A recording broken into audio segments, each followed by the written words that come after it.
Because once enough important people assume you're legitimate, well, very few people stop to ask why. So that's not just accounting, that's psychology. Hi, I'm Grayson Ellison, and welcome to Velvet Bones. Forget everything you think you know about fugitives. Most disappear with a duffel bag. Some even disappear after robbing a bank. But every once in a generation, someone disappears after allegedly helping to siphon more than $4.5 billion from a sovereign wealth fund created to build a nation's future. His name? Jho Low. And as you're watching this, he's still missing. Not missing like your neighbor next door who skipped town or didn't come home for the night. Missing despite international arrest warrants. Missing despite years of investigations. Missing despite governments across the globe following his money trail. From Kuala Lumpur to New York City, Switzerland, Singapore, Hong Kong, and beyond. So think about that. Authorities recovered luxury apartments, fine art, diamonds, jewelry, bank accounts, a super yacht, even money linked to the Hollywood production company behind the movie The Wolf of Wall Street. But they never recovered the man. That's not just a financial crime, y'all. That's one of the greatest disappearing acts in modern day history. So, who was Jho Low? Here's the twist. This story doesn't begin with poverty. It begins with privilege. Jho Low wasn't fighting to escape a broken childhood. He was born into a wealthy Malaysian Chinese family with successful business interests. He had already had opportunities that most people spend a lifetime chasing. But wealth is relative here, y'all. There are rich families, and then there are families who move markets, influence governments, and inherit power long before they inherit money. That's the room that Jho wanted to enter. So, at 17 years old, he arrived at Harrow School in England.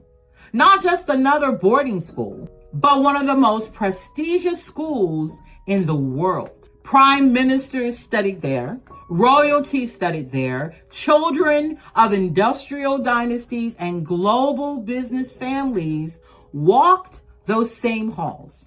So imagine sitting next to teenagers who would someday control banks, energy companies, governments, and even billion-dollar dynasties.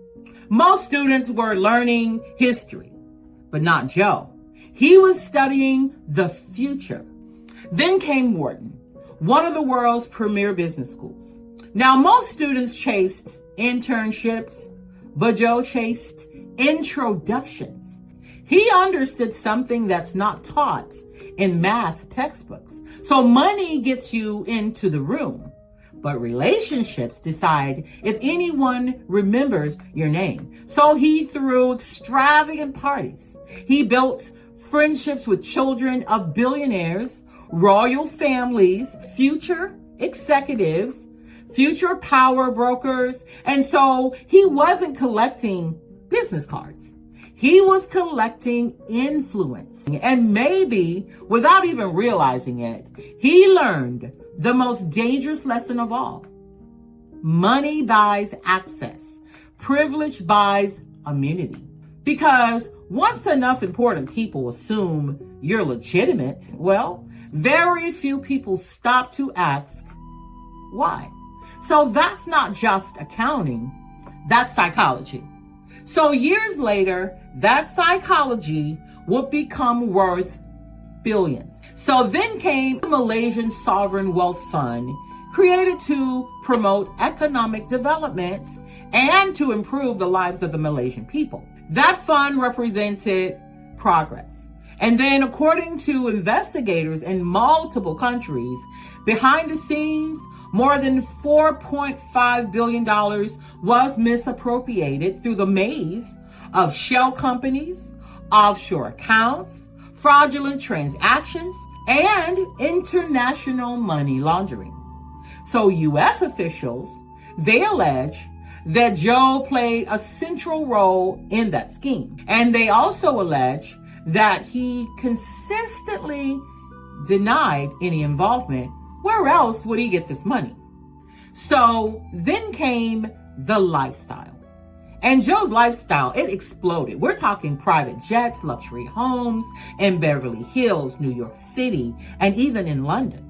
Rare artwork by Monet, Van Gogh, Picasso, and Warhol, diamonds, jewelry, a 300-foot super yacht, expensive champagne, 5-star resorts, VIP rooms, money linked to the production company behind the movie Wolf of Wall Street. So imagine a movie about greed, funded in part by money investigators say came from one of the largest financial scandals in modern day history. But here's the thing about stealing billions. You can hide cash, but you can't hide luxury, because yachts, well, they have registration records. Paintings have provenance. Real estate has deeds. Wire transfers leaves money trails. And luxury, well, it comes with paperwork. And eventually, banks started to compare records. Governments started sharing notes. So investigators, they got smart. They started following the money instead of following the man. So the illusion cracked. The yacht was seized, luxury properties were forfeited, artwork was recovered. So eventually, more than $1.5 billion in assets connected to the scandal were recovered or returned to Malaysia through international asset recovery efforts. And Goldman Sachs, well, they paid billions to resolve criminal and civil investigations connected to its role in the bond offerings. Former Malaysian Prime Minister Najib Razak, he was convicted in one of the cases tied to the scandal. Well, but Jho Low, well, he was already gone. So we're talking no perp walk, no dramatic arrest, no courtroom confession, just rumors. So for years, there have been reports placing Jho in different countries, including China. But no government has publicly confirmed where he is. But what is confirmed is that he remains a fugitive, and authorities are still looking for him to this day. So as you're watching this tonight, somebody knows where he is. Somebody has had dinner with him. Someone has looked him in the eyes and decided not to make the phone call. Maybe that's the real ending.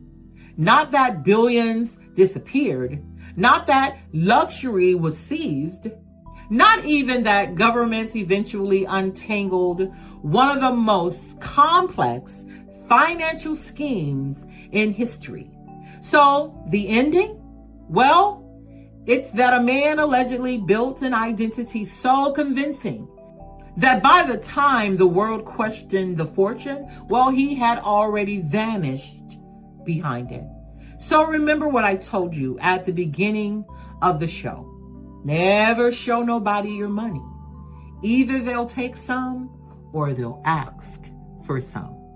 But history teaches us an even more dangerous lesson.